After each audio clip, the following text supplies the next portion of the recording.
Imagine a basketball court designed like a theater stage, a game played inside a massive pyramid, or a college arena so loud it feels like a trap. These places seem impossible, yet they exist. Some courts push the limits, with players literally falling off the edge, while others create such an intense atmosphere that they mentally break opponents before the game even begins. These venues are among the wildest in college basketball history. But how did they come to be? And why do teams still compete in them? Stick around because the last one on this list might just be the craziest college arena ever built. Welcome to Big Builds, the Palestra, a time capsule of college basketball. The Palestra isn't just an arena, it's a time capsule of basketball history. Nestled in the heart of the University of Pennsylvania, this legendary venue has hosted more college basketball games than any other arena in existence. But its real magic isn't in the numbers, it's in the atmosphere. Step inside, and you're instantly transported to a different era. The moment you walk through the doors, it's as if the last 70 years never happened. Built in 1927, the Palestra has barely changed. The brick walls, the exposed steel beams, the rickety wooden seats. It all feels like something out of a basketball museum.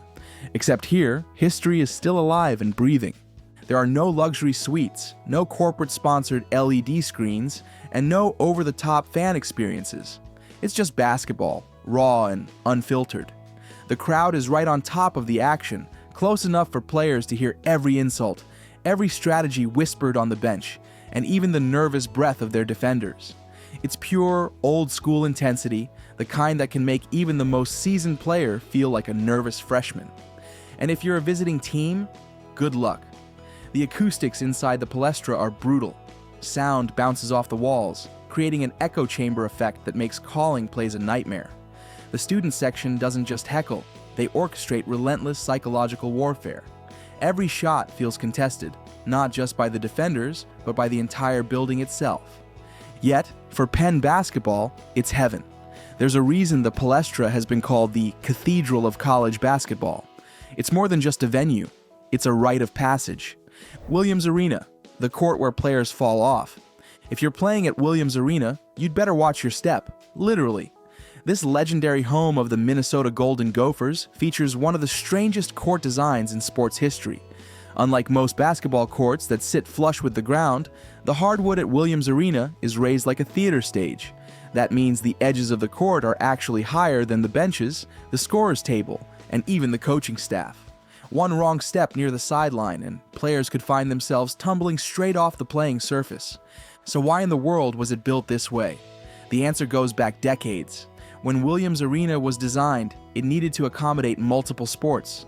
The raised court improved sight lines for fans sitting farther back, ensuring they could see the action without obstruction.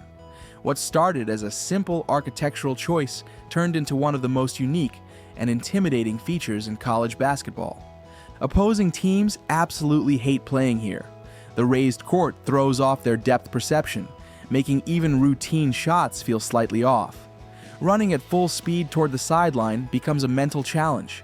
Players have to constantly remind themselves that one step too far could mean crashing down onto the hard floor below. For Minnesota, though, it's the ultimate home court advantage. The psychological pressure alone is enough to rattle visiting teams.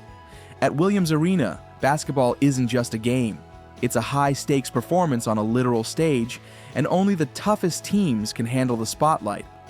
The Memphis Pyramid, a giant monument-turned basketball arena. Imagine stepping into a towering pyramid expecting to see ancient artifacts, but instead, you find a college basketball game. That was the surreal reality for Memphis Tigers fans when their team played inside the Pyramid Arena, a 32-story, steel-clad colossus that looked more like a misplaced wonder of the ancient world than a sports venue. At first, the idea sounded brilliant. A massive pyramid-shaped arena in the heart of Memphis? It was bold, futuristic, and unlike anything else in college basketball. The sheer scale of the place was breathtaking, and for a moment, it seemed like the pyramid would become one of the most iconic venues in the sport. But in reality, it was an absolute disaster. The acoustics inside were atrocious. Sound bounced uncontrollably off the steep, sloping walls, creating an echo chamber effect that made it nearly impossible for players to hear their coaches, or even their own teammates. Communication on the court became a guessing game. Meanwhile, fans sitting in the upper levels were so far from the action that they might as well have been watching a different game entirely. The novelty of playing in a pyramid quickly wore off, and frustration took over.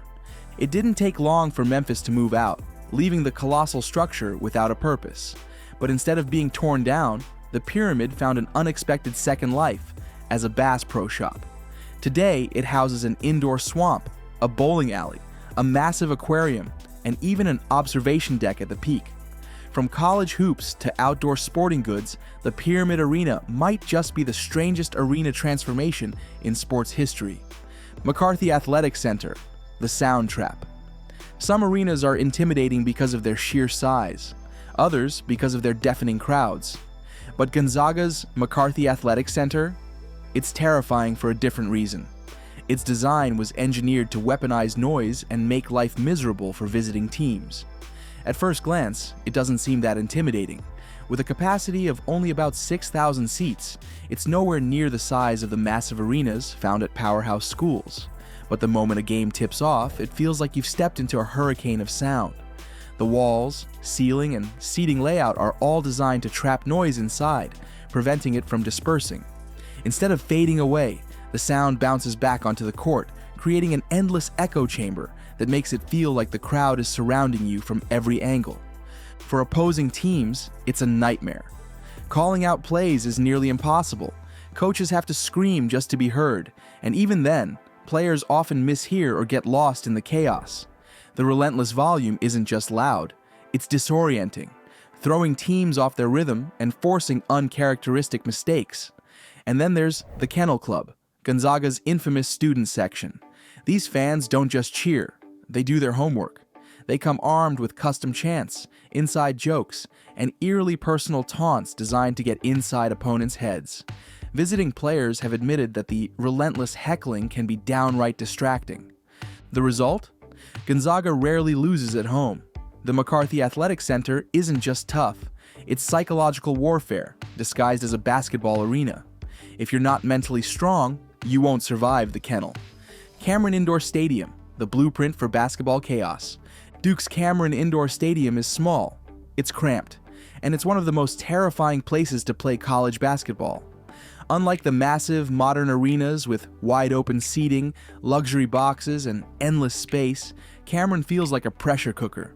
The stands are practically stacked on top of the court, creating an almost claustrophobic environment where every single seat feels dangerously close to the action.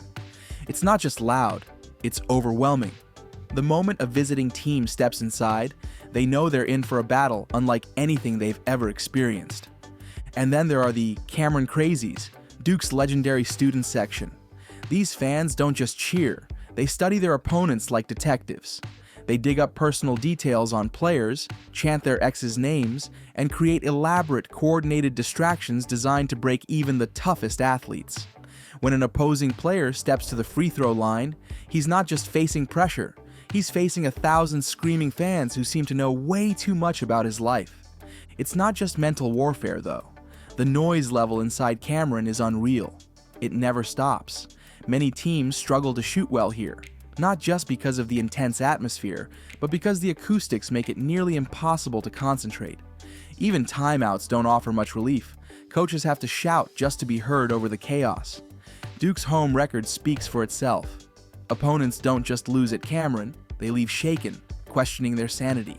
This isn't just a basketball arena, it's a carefully crafted weapon, engineered for one purpose: to destroy visiting teams, one deafening, suffocating game at a time.